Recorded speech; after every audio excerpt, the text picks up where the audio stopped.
The next condition we are investigating is bicipital tendinopathy, which is an overuse injury to the tendon of the long head of the biceps brachii. This condition is rarely seen in isolation and often occurs concurrently with other shoulder injuries, such as rotator cuff pathologies, labral tears in the shoulder, or shoulder instability due to some other reason.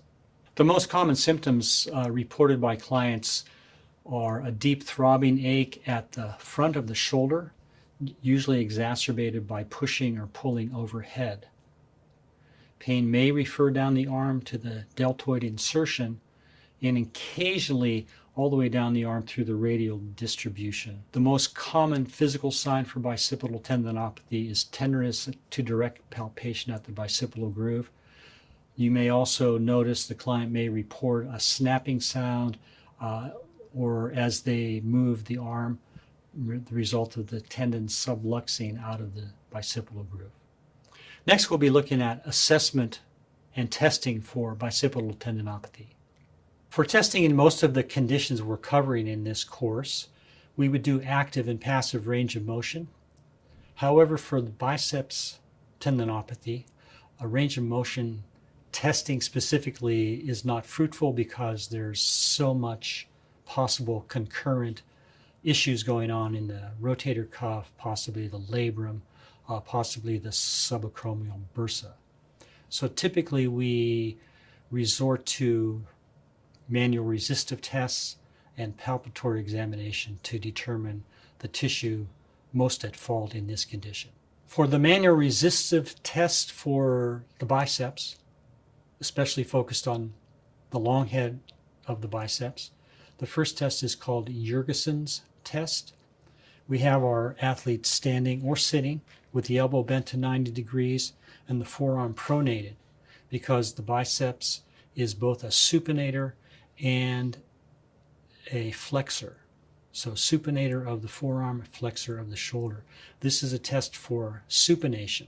So we start with the client in pronation, stabilize the elbow, span across the wrist to resist isometric supination, and then the athlete starts to try to supinate, stopping if there's pain, otherwise going to more about a maximal contraction, and relax.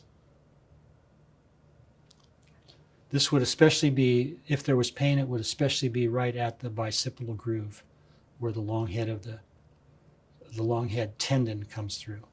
The second test for bicipital tendinopathy is called the uppercut test. This is an isometric test for flexion at the shoulder, which is also an action accomplished by the long head of the bicep. So we'll have this athlete standing. In this case, she could be sitting as well. Arm at the side, elbow bent to about 90 degrees, forearm supinated, loose fist. This is called the uppercut test because it looks like that, except I'm not going to let her punch me. You're going to attempt to press your shoulder up as if you're punching up.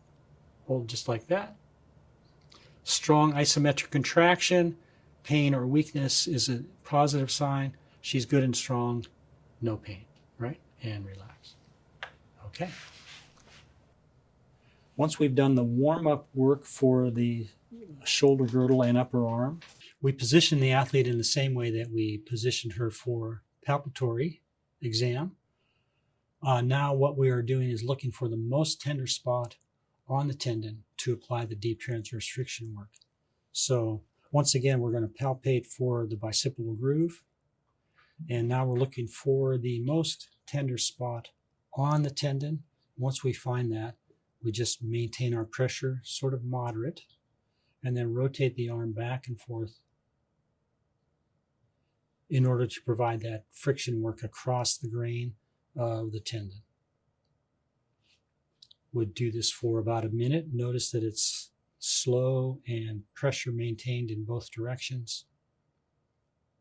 At the end of about a minute, we're expecting to see a decrease in pain. That doesn't always occur, but in any case, the first treatment is no more than 60 seconds. Subsequent treatments will increase the time by 2 to 3 minutes, then maybe 4 minutes. So we have the arm positioned so that the bicipital groove faces directly to the ceiling. We're going to place our flat thumb across the bicipital groove, feeling for the most tender spot reported by the client. Then maintain pressure and then rotate the arm back and forth to draw the bicipital tendon under the pressure to provide the deep transverse friction work.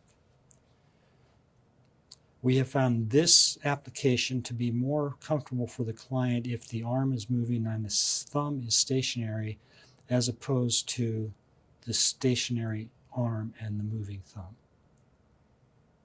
We maintain this pressure equal in both directions for about a minute.